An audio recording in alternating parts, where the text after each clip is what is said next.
Rob Fodor, welcome back to Combo Score. I'm happy to be here. What a cool spot. I love this. It's me, man. I know. Hooping. Always hooping, Rob. Always hooping. Always You're still hooping. I do. I say I'm hooping, I'm not hooping. Does that make sense? Of course. You're getting a sweat. You're getting exercise while playing hoops. So you're in town just for Combo Score. I guess there's like a Knicks game or something, but you're really here for Combo Score. Yeah, priorities are, you have to keep your priorities in order. Most definitely. So, when people ask me, what advice would you give your younger self, which is a great question. I ask people that on my podcast all the time. The first thing that comes to my mind is actually shooting. Because I know so much more about shooting now than I did in the past. And then the other thing that comes to my mind is it's a butterfly effect. I wouldn't be where I am today if everything didn't go just the way it was. So the answer could be nothing. I wouldn't really give myself any advice. But shooting is blinking there because I know a lot more because of you. Right? Oh, thank you. Because the way I look at shooting now is totally different. But through your journey, when did you start to look at the way people shoot the basketball? Maybe it was yourself a little bit differently than everyone else. Well, it's funny. I think I always did.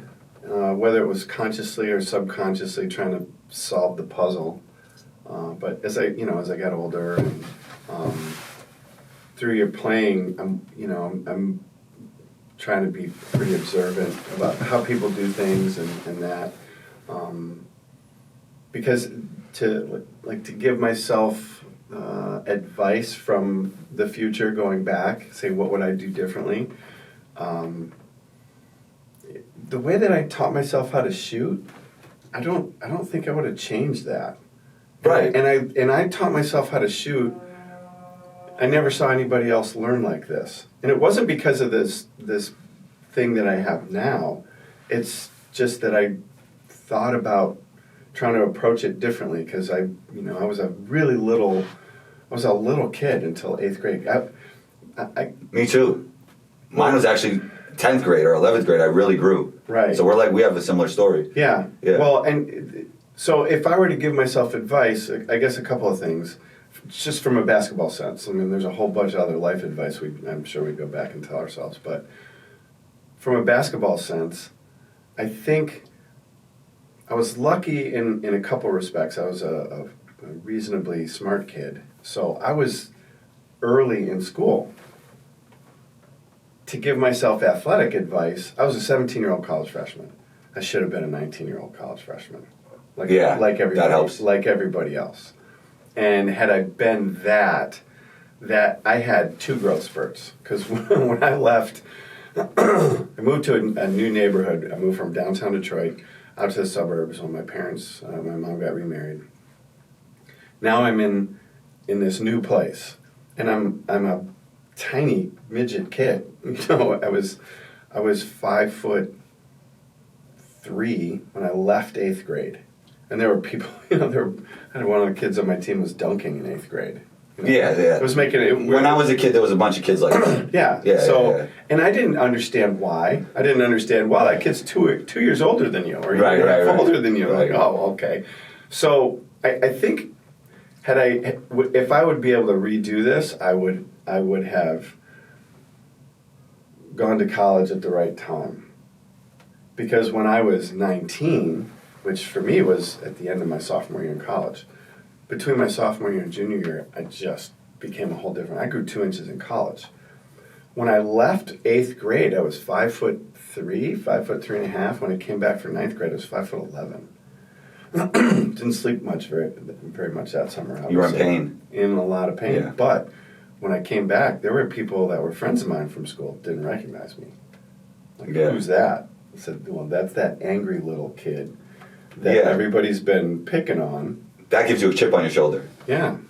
So that part was great. But and then the one other thing I would say is, coming from a different era, I was told not to work out, lift, not to get strong. Because the thinking back then, I graduated high school in 1979. Now, I'm an old man. So we were told that weight training would screw up your shot and make you slower and other kind of things like that. It was just a misunderstood thing. very similar to the game, analytics, shooting, just about everything. Everything evolves into something else. And had I been able to go back and train, I was a pretty athletic kid, I was fast, but I could have been a lot faster training. Like hanging around the guys that I know now, I thought, oh my gosh, if I could have trained like this when I was a player and I was an absolute psychopath, competitor, worker, Right.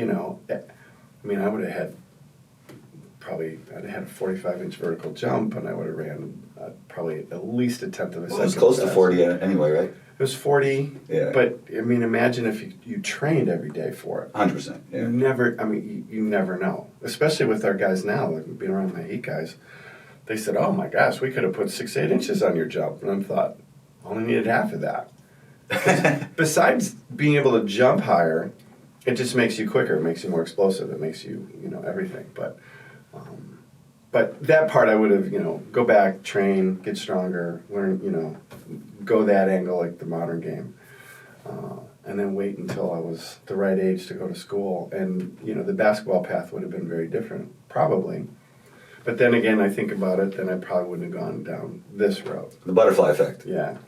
So it's hard to say. Like you could say, well, let's change this or let's change that. But, if I had gone a different direction, my basketball career was different, maybe I wouldn't have my daughter and my grandson. Wow. That's an interesting way of looking at it. Yeah. Staying on basketball, was there a moment when you started actually looking at the way you shoot the basketball different? The philosophy you have today, was that an evolution or was it a moment when you realized this is how people should be shooting the basketball and this is the most effortless path? Yeah, I think that the way that I taught myself, I started teaching myself in 7th and 8th grade. And I was a really good little player. I was a good one-on-one player, and I could beat everybody I played against except for a couple guys that were too big for me, and it was because I could shoot. But the way that I taught myself, I developed this thing called the clamshell. Okay.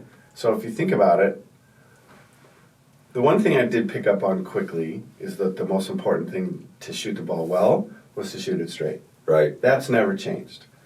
So building on that, how do you make the ball go straight? Well, and it's funny, it's like when I do pass it to the basket, most of the stuff that I teach now, not most, some of it was retroactive. When I go back and I kind of, rebuilt it from how I learned myself. And then I say, okay, how can we create a real way to do this? But if I'm trying to shoot it straight and, you're just passing it like this, if I hold it like this and I just passed it from there, and plus I had, little hands. Right. Being a little kid, if you're trying to hold a ball like this, you can't protect it. You can't play like this. Right. So everybody said, put it to you in your thumbs and, okay, great. Now, how do you hold the ball when there's a defender right in front of you? You can't. Yeah. So I taught myself how to hold the ball here so I could protect it, put it on my hip pockets. And when I wanted to go left, I'd just turn it over. Or go right, turn it over. And then when I'd go up, I started here, but then when I started to become a little bit more of a player around 9th grade, I'd hold the ball here. And then as I went up, I wouldn't put any pressure on my left hand, and it would just slide into that tee, and now I could shoot it straight. And those became my habits. So I started watching other people and say, well, why are my friends struggling? That's always been kind of my motivation. How do I help my friends? Right. It's kind of why I went down this path of trying to figure out how the game is, how it all works. Because I just wanted to help my friends. And as it turns out, as you go on, my friends are just really high-level basketball people. And now you have this different platform, and, here we are. Here we are playing the Knicks, Yeah, there you go. And as I'm saying, I'm hooping, but not hooping, but I'm hooping. And you could just feel the difference when you put into practice what you preach. And the way I explain it to people, I can't explain it as well as you, is that now, when working on my own shot or evaluating others, I look at what the basketball is doing even more than what the person is doing. That's a good way to look at it, yeah.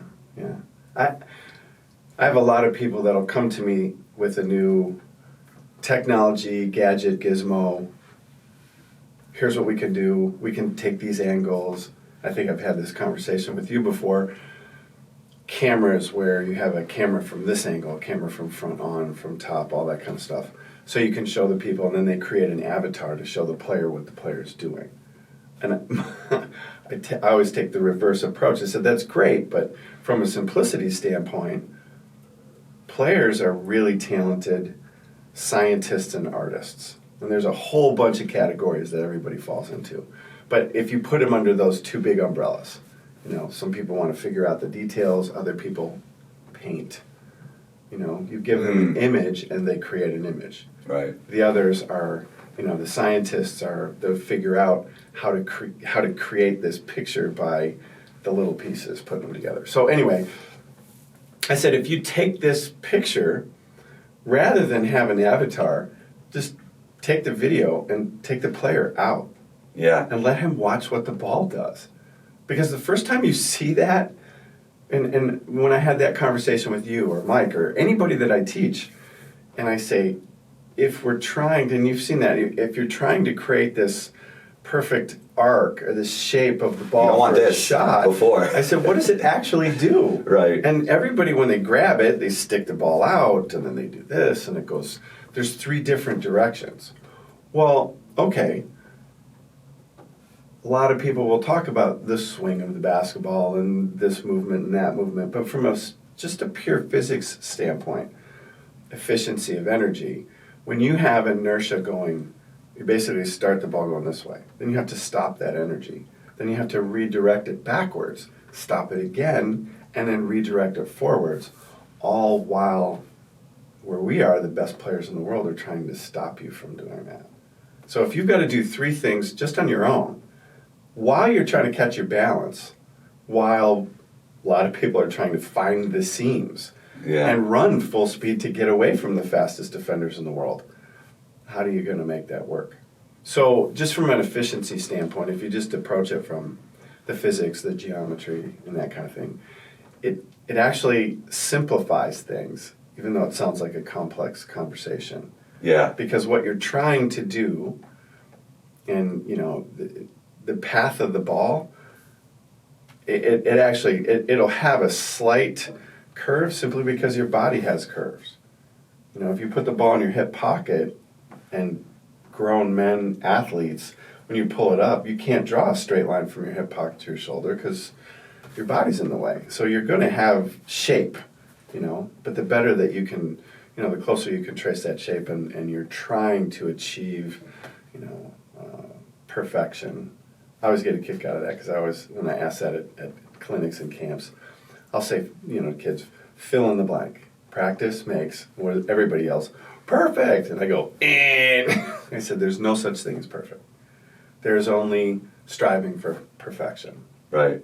But practice makes permanent. And the more that you get a habit, the more that you loop something in over and over and over and over, the closer you can get to that perfect rep.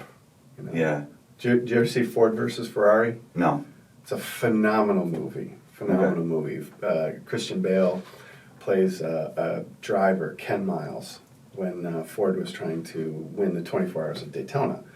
And Matt Damon's playing Carroll Shelby, he's the designer of the Shelby Cobra.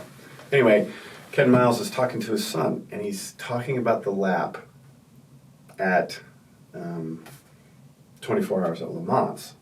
And he's going through, and he's drawing this picture, and the son's with him. Okay. And he gets all the way around, and he explains every single detail all the way through the lap. And at the end he says, the perfect lap. And the kid's sitting there listening. He's just engulfed in this. And it kind of speaks to the journey that everybody has with greatness. You're trying to achieve perfection, knowing that you cannot do it. That's why everybody says success is a journey rather than a destination. 100%. So if you think about, and I can't remember his name, but the guy that did Free Solo, and he climbed El Capitan. Yeah. And he did it over and over and over and over. He can tell you, and I find this in some of the hikes that I do, he can tell you every toe hold and every millimeter on the entire climb.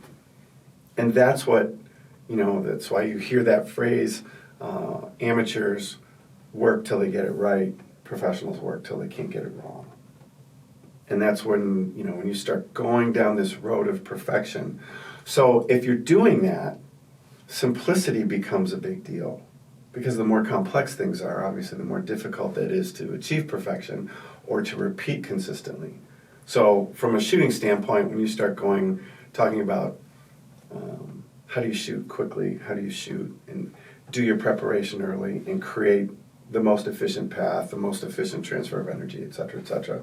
So it's kind of how all that, I know it's a roundabout way, but that's how you start going down that path. I mean, you've worked with kids, you obviously work with professionals now. What are the biggest issues when you see people shooting the basketball when it comes to not being able to get that perfect energy transfer? And does it change from the kids to the pros? The biggest issues are how somebody started to learn. Okay. And that's where when I start talking to people about this, the joke I always make when I start lectures at big clinics with high-level people said, listen, I'm not trying to be controversial here, but basketball's always been taught wrong. And everybody will kind of look at each other and there'll be a little snicker, and I said, I get what that sounds like, but bear with me. If you understand, when I started studying, learning, teaching, creating a skill, you have to study the nervous system. Right. Because you have to understand how the body fires, the function of all the joints and muscles, the kinesiology of it, the anatomy and physiology of it. And you have to go through this complete understanding of this complex issue to get to the simplest thing. What's the one thing, right? It's a great book. Mike and I talk about it all the time. I'm sure you've read it. But it's like if you say to somebody, what is that one thing? So if you're looking for that one thing, you have to understand all of them to pick out and prioritize. So when you start talking about efficiency, and I look at how people learned, there's a thing called central programming generator. Basically, how you first do something is how you always do it, unless you consciously change it. So if, that picture of the first time you pick up a ball, when you're a little kid, it's always the same. Everybody did it. I did it. And you bend over and you're smacking it on the ground and you're facing the ground. And that is, that's the first biggest problem everybody has. Is there a way to change that with somebody that young right away? Learn how to move your body first. Because the ball is an implement. So you don't even think you should bring the ball into the equation early? Or make it so there's not a consequence to the action. People get wrapped up in the consequences. Like you've heard that conversation, somebody will take a terrible shot or shoot it a goofy way, and what's the dumb answer? Well, it went in. Okay, well, I can bounce the ball from half court and make it go in once. Is that how I should do it? Right? It's a deflection, it's a defense mechanism. So if you take out the consequence of whether or not you're making something and you're just learning a motion, golfers do this. When you're working on a putting stroke, just putt on a line with no hole. And all you're doing is learning how to move the ball, get the ball to move down the line, get your start line to be straight, get your putting stroke to, you want to see what your putter can do, et cetera, et cetera. It's the same thing in everything else. Most things are taught differently than basketball was. That's why I always said basketball was taught kind of backwards, because we learned from the ball. And we made up all this stuff with our body to react to the ball, when the ball's supposed to react to you. Yeah. If you stand up and stand still and take the ball and move it around your back, the ball goes zzz, like you start doing Pistol Pete Maravich drills. I watched all the homework basketballs, by the way. Do you remember those? Those are, yeah. I think those, and I always tell people, if you want to learn how to handle a ball and just become a better ball relationship guy, just go do Pistol Pete stuff. Yeah, man. He was, oh my gosh, he was so far ahead of the game. It was 100%. Ridiculous. It's from a skill level, too. From just incredible. A skill set. Like, people think about the flashy stuff with him, but they don't think about could score with either hand, 3-level score, all the stuff that guards are doing today, catch and shoot, whatever you want from any angle, just puts the defense in jail. Shooting it from deep with range. Can you imagine him today? Because people don't realize Pistol Pete was almost 6'6". Yes. And he was the fastest guy in the building. Yes. All that stuff. Everybody's talking about the Flash, but you couldn't stay in front of him. Yeah. And he was so deceptive, and there wasn't any dribble he couldn't make or any pass he couldn't throw, and any shot he couldn't make. So Yeah. now that's a real problem. And he's big.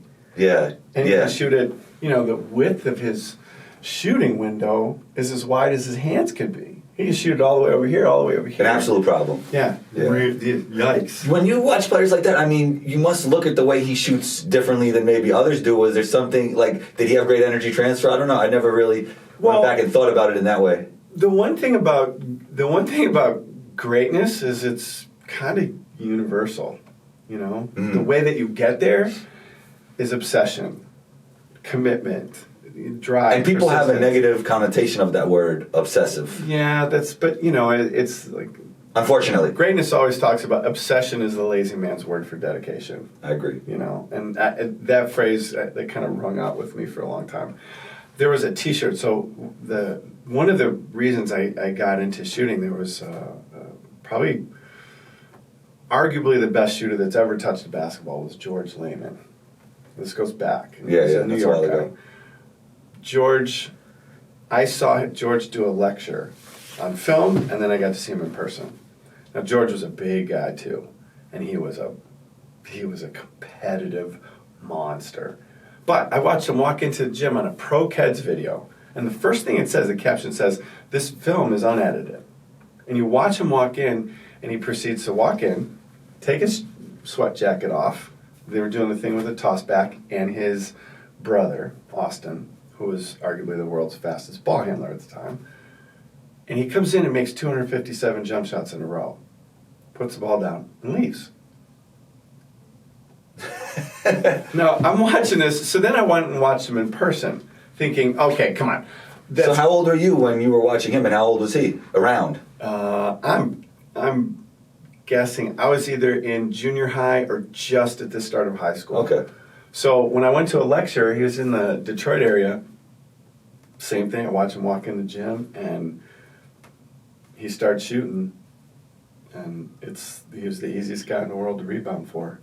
Just stood back there and kicked it back to him. He made shots nonstop. And then similar to when I started playing golf, I saw a TV commercial, Lee Trevino pick up a golf ball with his wedge. And he's making his jokes, and he says, "Never play golf with a guy that can do this." And he picks up the ball, he goes, on the face of the wedge, bounce, bounce, bounce. And he flicked it up in the air, and he caught it in his pocket. And I went, I want to do that. I want to be able to do that. So I taught myself how to do that. Well, it was the same when I saw George shoot. When he stood there and he started making all those shots, I went, I want to do that. And that was before you were looking at what the basketball was doing? Yeah. Okay. Yeah. I didn't, again, most of the stuff that I built for teaching now was retroactively created. I'd look back at things that I did that were productive, things that people struggled with. That's why I said the problems in basketball were always the same. And there were a lot of really talented, committed people out there coaching, playing, trying to create a better thing. They weren't ill-intentioned. Correct. Yeah. And they're completely committed, and yet it was almost like there was a ceiling there, and everybody just kept trying to do the same things, and it was Albert Einstein's the definition of insanity. Yeah, I don't want to keep going back to me, but like when I definitely found marginal improvements as a shooter over the years, but when I met you, like you could just feel the difference. It was like just the way I looked at shooting, everything. It was like a huge difference. There was no ceiling anymore, you know? Right. And the blessing of that is understanding. You know, when I'm working with somebody, I want them. I started with the why of it all. I want them to understand the why. Why this happened? Why does this happen? Why are you feeling this? Why are you feeling this? And when you know that why, then you can figure out the how. Can somebody figure it out if they don't try it themselves? Like a coach, like it was a lot easier for me to understand when I did it myself, right? No question. Because there's a certain feel about things that, you know, that. And I don't mean to keep harkening back to golf, but I got a chance to play with Lee Trevino one time. Okay. And, you're out there just listening to this guy we know he's special. It would be like standing, let's say Steph walked me through your life of shooting, and people would be really fascinated with that. Because the conversations at the highest levels are just plain different. How so? Detail, places people go. Lee Trevino, he was talking about, he says, I use these clubs because I can feel the bounce, and he starts talking about turf interaction. Details, right? Yeah, being able to feel how the club interacts with the ground when he hits it. Now think about that. The bottom of the golf swing, it goes, and it's on the ground for milliseconds. He can tell you exactly what just happened. And that's what the greatness part is. Because even like with my guys, I see something, I can say it to them, and they already know it, but they didn't know what. I'll say, they can feel something is not right. Yeah, something's off. What is it? And that's where the blessing of like our relationships. They know. They'll look at me and they know they know I'm seeing it. They know I've already seen it, and they'll come over, and some of them will just kind of, "What are you seeing, Rob?" And I'll tell them, and then 5 seconds later they go, "Got it," and the ball changes. Does it change from person to person how long it takes them to trust you? I mean, I think that's inherent with everybody's personality. Right. It doesn't take that long anymore, simply because of normally they already know when they get to me what's happened before, because they'll know somebody that's gone through this. Well, do they understand everything about what I talked about with how the basketball moves, even more important than what they are doing? Do they realize this before they start working with you, or after they start working? Like, when do they start really analyzing that part of that from themselves, or even when they're watching somebody else shoot the basketball? Well, it depends on, it goes back to those two umbrellas. It depends on if it's someone who's a scientist or an artist. Okay. Artists don't pay by numbers. Like we should do that with, you could go teach Dwayne something in shoot around. This was a fun memory. The very last game Dwayne played, when we played the Brooklyn Nets, he has a triple-double, okay? And he's playing this game for the ages for Dwayne, and during the game, I happened to be sitting behind the bench that game. He comes off the court and he says, "Rob," he says, "I gotta make one more three. And I said, "This is what you have to do." And I told him, because I said, "You got to get the ball up earlier and shoot it earlier. More on the rise, D." Got it.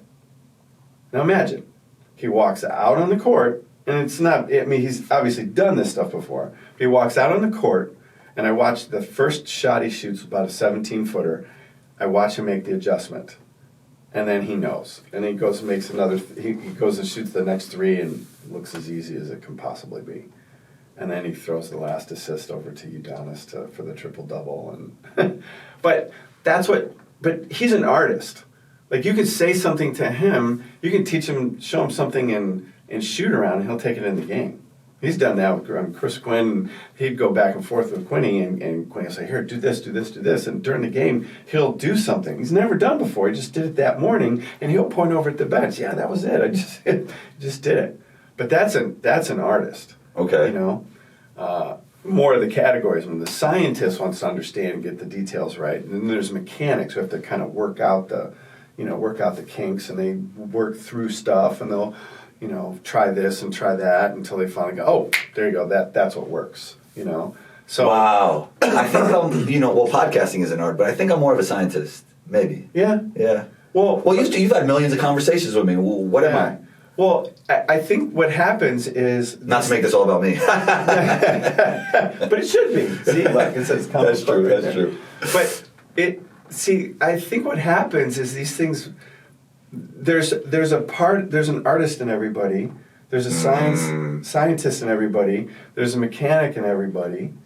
There's a paint by numbers guy, and there's a paint by image guy in everybody. So it's a matter of what combination of those things create the best for each player, each person.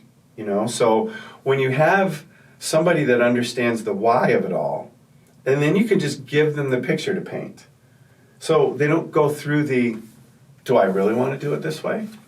And then they just, there's a great movie called 7 Days in Utopia. And it's funny, it's Robert Duvall is in it. And he's an ex-golf pro that nobody knows, and it's this, can't remember the star of the movie, but really good actor that I like a lot. But anyway, he's playing a golfer that blows up in a tournament and crashes his car in this little town called Utopia, Texas. Utopia. And he kind of stumbles across this guy. And he goes through this whole thing about understanding the why, and then what they're doing is he actually painted a picture for this golfer and say, here, make the ball do that. And when you can do that with a player, if they understand, you first have to understand why do things happen? Then you can, like I go back, that golden ring of learning, people start with the what, how, why. And often they never get to the why. I always did it in reverse. Why, how creates what? How do I do this? Wow, yeah. So if you... because the result is last. As it should be. Yeah. That's always the finish line. Right. Right? So, and I think, if you go down the path of what, and then how do I do this what, you may never get to the why, which is the most important thing to understand.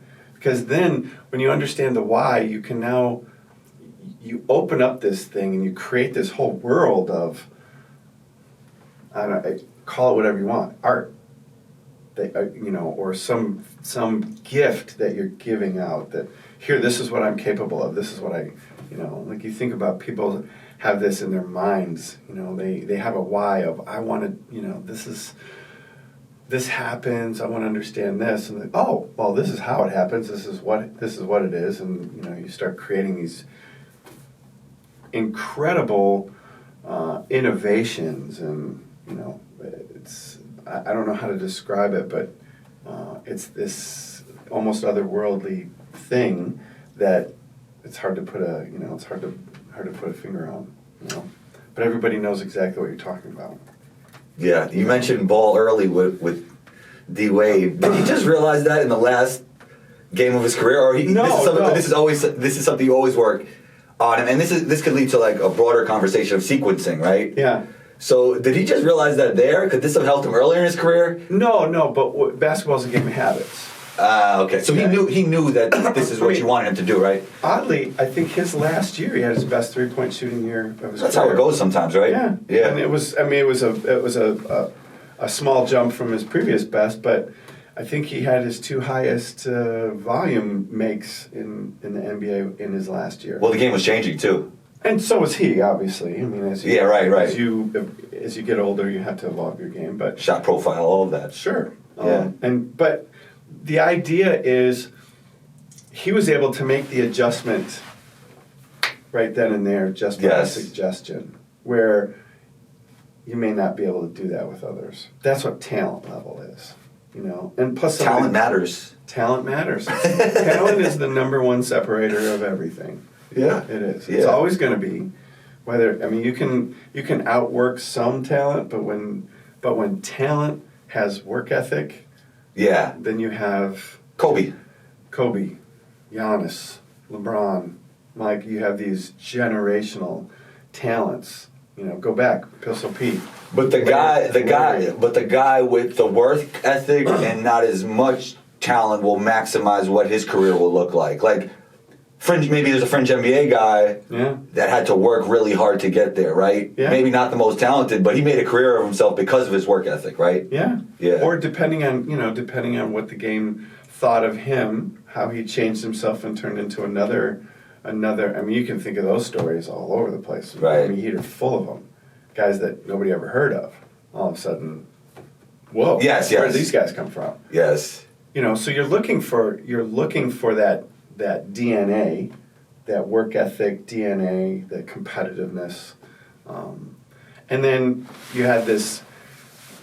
I think the definition of talent for me is much broader than most. Like if I say define talent, they'll kind of narrow it down into skill and athleticism.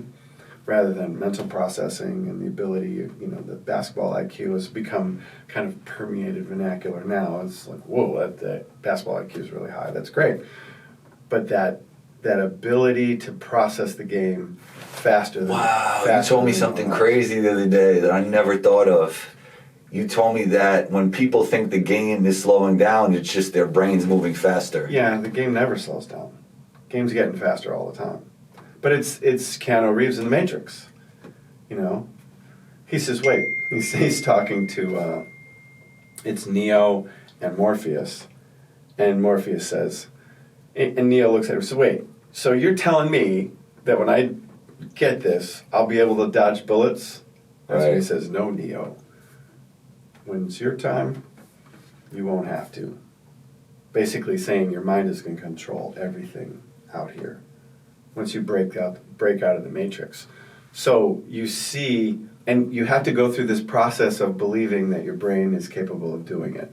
Like when you look in that movie, they're standing on top of the building, and they're both on top of the building, and Morpheus goes, boink, and he jumps from one building to the other. And the guys that are with him are looking at Neo. It's like, is he going to be able to do it? And he looks at it, and you can see the hesitation. He's standing there, it's like, okay, all right. And he doesn't believe. So he runs off the building because he's supposed to, and he crashes into cement, of course, at the end, because he didn't believe that he could do it. And once you conquer your mind, that your mind can create, that's where psycho-cybernetics came from. That's one of the ways that I taught myself to shoot. I did thousands of reps every day. I used to shoot, a lot of days, I'd shoot 2,000 shots a day. But I probably shot 5,000 shots every day, because I would be in my bed, sitting here picturing myself shooting, picturing the ball, picturing myself with a move that I didn't have time to practice. And I would teach myself through mental imagery. And that was, when I was a kid, that was just starting to become a thing, because there were basketball people, football people, golfers. Jack Nicklaus was famous for visualization, and they were all picturing things. And then this stuff came out: psycho-cybernetics, transcendental meditation, right? The ability to put yourself in a place of presence, and then to be able to picture tasks and things in your mind. And then every once in a while, I would find myself doing something in a game that I'd never practiced before, but I practice it here. Your mind doesn't know if your body's done it or not, because if your mind constantly keeps working on reps, and you can create something for your body to do without necessarily physically doing it. Yeah. Which, sounds otherworldly, but that's a lot how greatness works. Yeah. And the ability to tap into that brain. I mean, think about, people say the smartest people in the world are only able to use 10% of the capacity of your brain. So what does that 20% look like? That's why the movie Lucy is so fascinating. Yeah. They talk about at 10% you do this, at 20%, at 40%, and all of a sudden you're like, whoa, doing things that nobody could even imagine. But that's, you watch guys like, are there guys that were as athletic as Michael Jordan? Yeah. LeBron? Yeah. Wilt? Yeah. Wilt was, I still don't understand why people don't ever talk about Wilt as the greatest player of all time. He has 73 NBA records now. I agree with you. I saw a list, and he's actually a co-host of mine. Shouts to Max. He had Wilt at 11.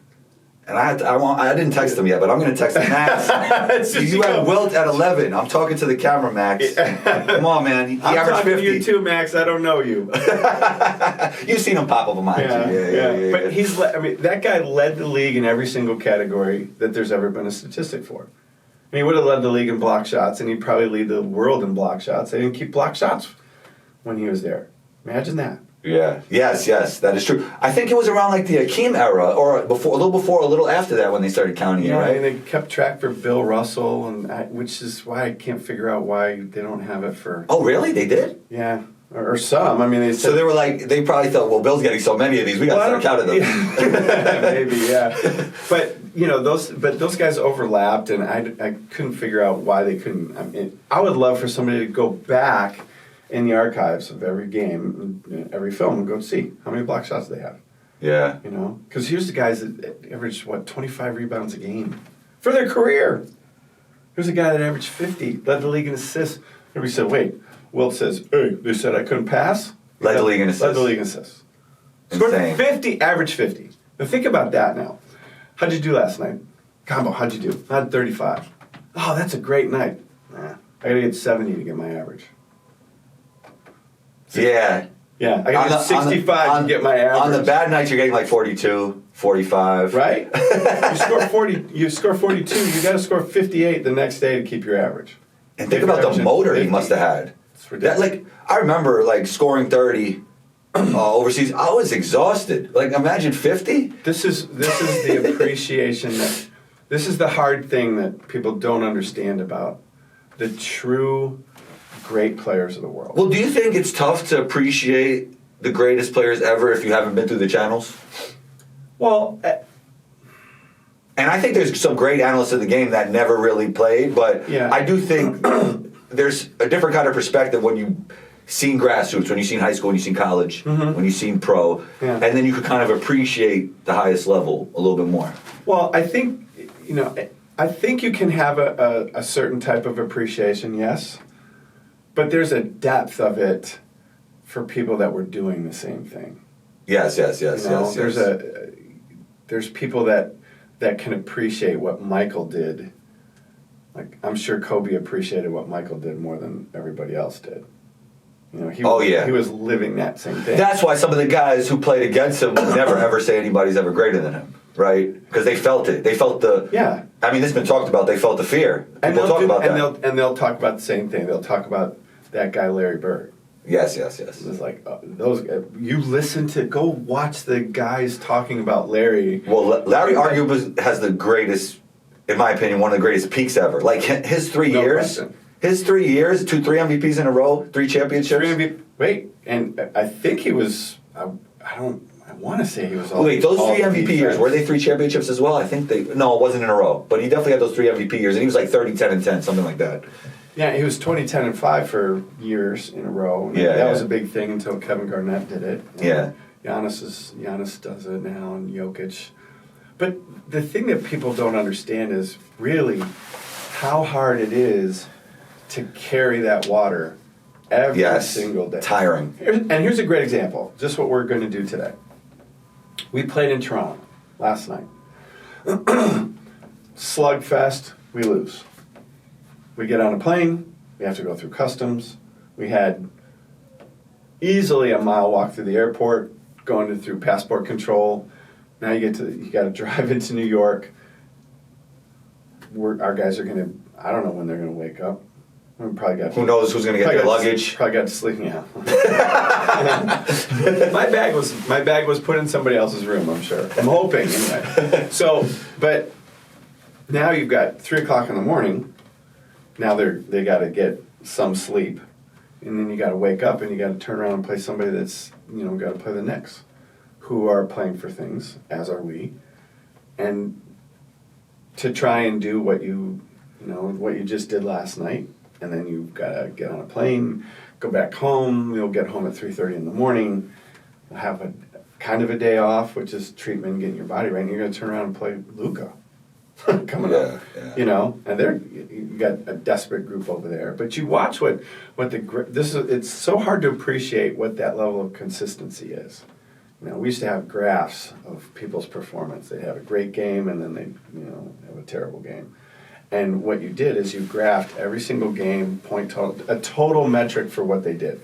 Points, rebounds, assists, steals, deflections, whatever metric you want to put together. Put the total number together, put it on a chart.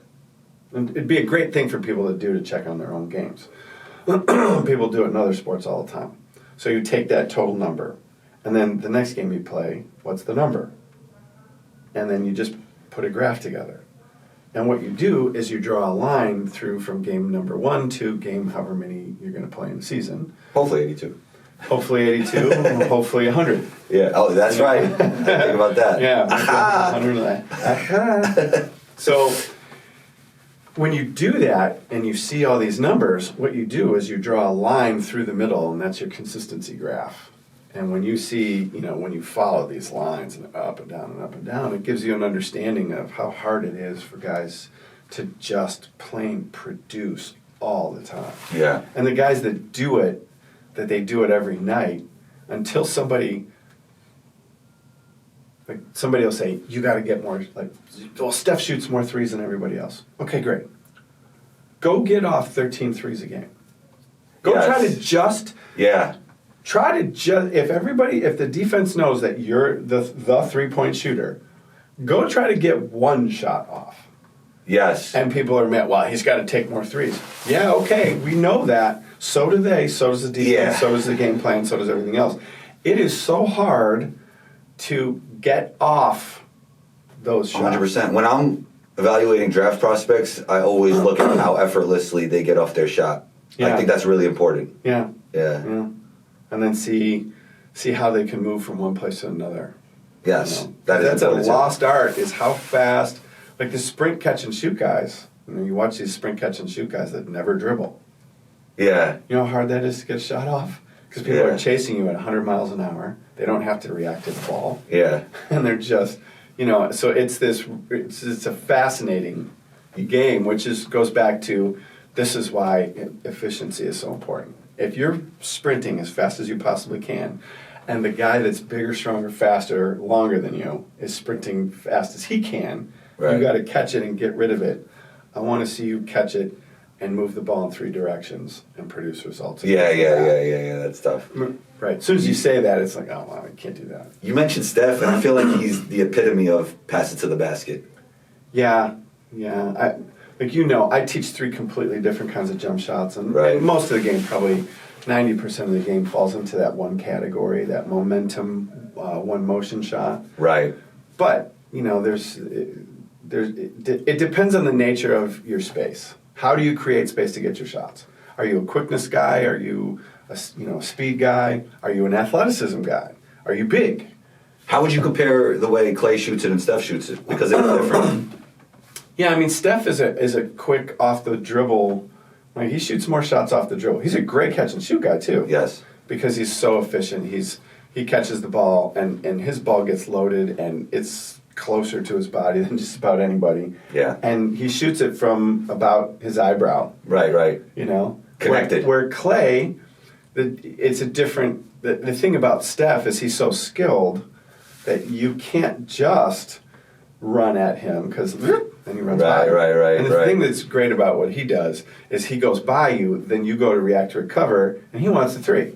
He'll go by you, and then you start to react, and then he pulls back to the three. Now he's separated and he shoots it. Right. Which is incredibly difficult. That's where this skill level starts to attach. Like with Clay's 6'7", and he's a sprint catch and shoot, stationary catch and shoot guy. He's not lining you up and backing, shooting all these shots off the dribble. He'll post up and shoot turnarounds and stuff. Yeah. But Clay is more of a receiver, run, sprint, cut kind of guy, and his space is different. Yeah. Because he's bigger, that ball has to travel farther. So his ball, he plays with higher hands than Steph does. And similar to Duncan, like Duncan's 6'8" and Clay's 6'7". These guys are bigger than people think too. So Steph, for that matter. But so when Clay comes running off and that ball hits his hands and his hands ready, he's very connected and the ball moves up. And his release point is, let's make up an arbitrary number. Let's say he's shooting it from 9 feet, where Steph is shooting it from 8 feet, or Steph's shooting it from 7 feet and Clay's shooting from 8 feet. That's where his hands are. And then you go to somebody like Dirk, where Dirk is 7'1", even though he don't want to be listed at that. And then he would put his hands up here, and he created this elbow space, right? Steph moves. Right. Clay runs you around, and then Dirk would create space by the size of his body and the release point of his hands. Yeah, and if you made all of them invisible, would the ball look like it's going on a similar path? 2 of them would, 1 of them does not. Tell me more. So Dirk created energy.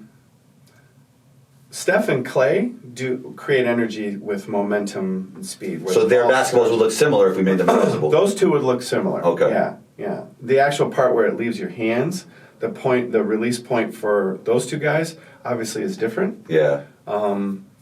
So one's attached to a body longer. So think about that. If the ball's attached to your body longer, you have more time to get organized. So the faster you get rid of it, the faster you must be prepared. So if you're loading your hands late and the ball's only traveling this far, it's just much more difficult. So when the ball hits you, you see those guys, load their hands and the ball's already started up. You don't like the idea of set points. But you know what it is? I feel like when I'm shooting, it's combo score. I'm going to keep bringing it back to me. When I bring it to the hip, I feel like I can keep it closer to the body and get that energy transfer. Yeah, but I don't think, one of the things that I have a hard time with is what the hell's the definition of that? I don't know. I just know that when I bring it there again, it's like arguing, if somebody's going to have a discussion, I'm going to get myself in trouble here, but think about males and females. Oh, no, Rob. Having a discussion, right? Yeah. Rob's trying to go viral. Well, people are, one person's talking one language because they're trying to get to a different end than the other one. Yeah. Right? So it's the same thing. With set point, I don't know what that means. Yeah. Does it mean where the ball stops? Does it mean where it changes direction? Does it mean, I don't know. Yeah, I just for me personally, working with what you have taught me over the years, when I bring it to the hip, it's easier to keep it connected to the body. And that's right, what I would think about it. Yeah, that's how I would think about the set point, me personally. Right, but every time I hear the word set point, they're always talking about somewhere up in the release. Oh, no. Yeah. I mean, here and then pass to the basket. Yeah, if you have it prepared right when it hits you, yeah. That's why we call it. Always, for me, I can get there faster now from working on it. Here's the problem to me. Point, to me, means this singular point. There's a stop. And, subconsciously, there's part of your brain works like this. Yeah. When you give it a suggestion and you're suggesting that there is a point that the ball is set, both of those words are static. What does heat culture mean to you? Well, it's funny. It's a good segue, by the way. The word culture, also, what does that mean to people? The simplest way I can think of it is a culture is simply the way you go about doing things. Yeah. So everybody has a different way of going about doing things. And generations have a different way. It's funny, too, because everybody talks about, these generations are different. You got to go about it differently. I said, well, that's great. Generations have changed, and the way people approach things have changed. But you know what doesn't change? Is winning. Yeah. And I think that's, there's a part of that if you're striving to be a winning organization, a winning player, a winning person, you're always going to do things a certain way. And it's what kind of commitment you have to excellence. So there's a T-shirt that the Heat has, the toughest, meanest, nastiest, best prepared, best conditioned, et cetera, et cetera, et cetera. So whatever you feel about the way that you do things, you go out and you set the standards that you are going to live by, and these are non-negotiable. Kobe has a great little snippet. Somebody said he was talking about a summertime, and somebody said, "Well, let's just knock it off here." And he goes, "No, that's not what I agreed to with myself." Yeah. He set a standard for himself, and it was non-negotiable. Right. So it sounds a little militant, but it's a decision that you've decided to join into this. So it's your commitment to yourself, your commitment to the people that you're working with, the people that you're playing with, your brothers, however you want to label that. And it's this approach to how you do everything. And the interesting thing is, most of the people that kind of end up stay with the Heat are that way before that. And what you've done is you've found this. A great example is our best player now, who's been in a bunch of other places. It works with the Heat. He wanted to live in this kind of way of doing things. Yeah. And I think you get a lot out of yourself when, I always love, when people talk about he's really motivated. I don't know about that. You know, I mean, it's starting to become a common conversation now about motivation versus habits. Yeah. You're not motivated every day. Nobody is. Discipline eats motivation for breakfast. I like that. I like that. We're going to end it there. I love it. Rob, thank you so much for taking the time. You're always welcome back on the show. You're not the biggest social media guy, but where can we find you? Oh, yeah. Instagram, @TheShootingGuy.